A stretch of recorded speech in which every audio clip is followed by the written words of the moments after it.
1 கொரிந்தியர் 4ஆம் அதிகாரம். இந்த 4வது அதிகாரத்தில் பவுல் மொத்தம் 6 காரியங்களை குறிப்பிடுறாரு. ஃபர்ஸ்ட் தன்னை உக்கிரானக்காரன் சொல்லி சொல்றாரு. 2வது நியாயம் விசாரிக்கிறவர் கர்த்தரேன்னு சொல்லி சொல்றாரு. 3வது எழுதப்பட்டதற்கு மிஞ்சி என்ன வேண்டான்னு சொல்றாரு.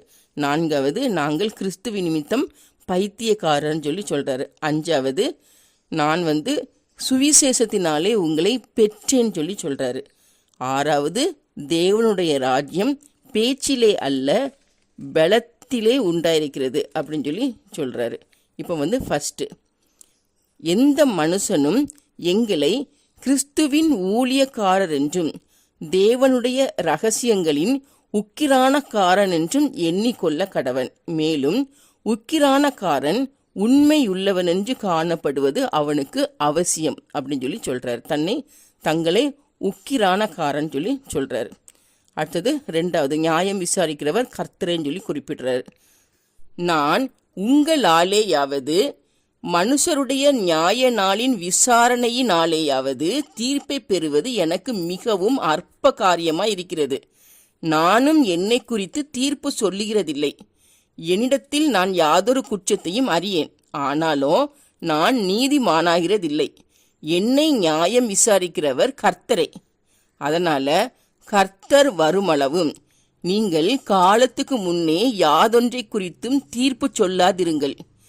இருளில் மறைந்திருக்கிறவைகளை அவர் வெளியரங்கமாக்கி இருதயங்களின் யோசனைகளையும் வெளிப்படுத்துவார். அப்பொழுது அவனுக்குரிய புகழ்ச்சி தேவனால் உண்டாகும் சொல்லி சொல்றாரு. இப்படி நியாயம் விசாரிக்கிறது கர்த்தர் தான் சொல்லி சொல்றாரு. அடுத்தது 3வது எழுதப்பட்டதுக்கு மிஞ்சி எண்ணக்கூடாதுன்னு சொல்றாரு.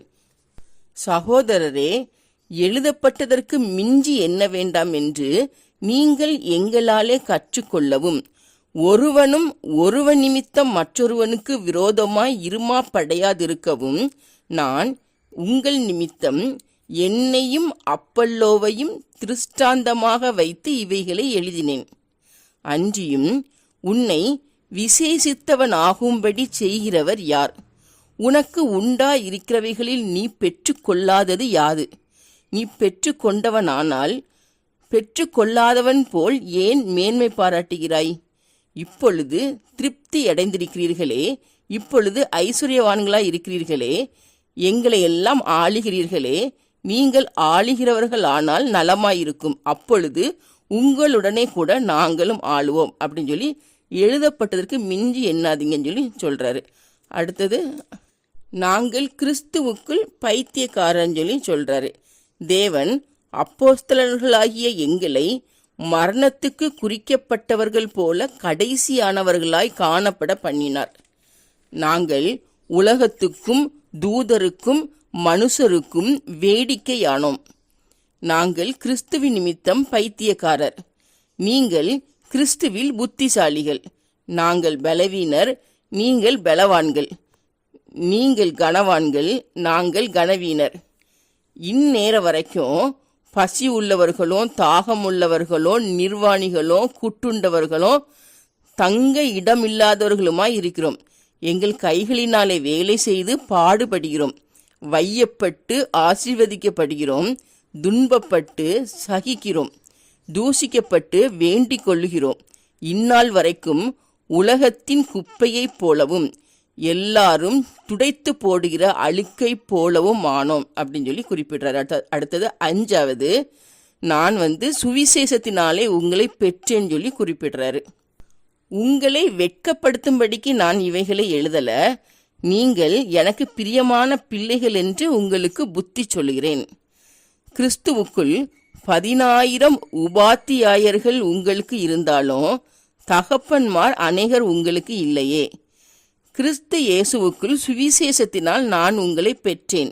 ஆகையால் என்னை பின்பற்றுகிறவர்களாகுங்கள் என்று உங்களுக்கு புத்தி சொல்கிறேன். இது நிமித்தம் எனக்கு பிரியமும் கிறிஸ்துவுக்குள் உண்மையும் உள்ள என் குமாரனாகிய தீமோத்தேயுவை உங்கள்கிட்ட அனுப்புகிறேன்.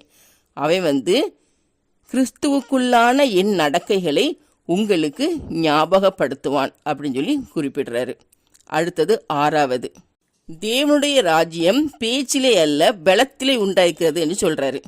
நான் உங்களிடத்திற்கு வருகிறதில்லை என்று சிலர் இருமாப்படைந்திருக்கிறார்கள். ஆகிலும் கர்த்தருக்கு சித்தமானால் நான் சீக்கிரமாய் உங்களிடத்திற்கு வந்து இருமாப்படைந்திருக்கிறவர்களுடைய பேச்சை அல்ல, அவர்களுடைய பலத்தையே அறிந்து கொள்வேன். தேவனுடைய ராஜ்யம் பேச்சிலே அல்ல, பலத்திலே உண்டாயிருக்கிறது. உங்களுக்கு என்ன வேண்டும்? நான் பிரம்போடு உங்களிடத்திற்கு வர வேண்டுமா, அல்லது அன்போடும் சாந்தமுள்ள ஆவியோடும் வர வேண்டுமா?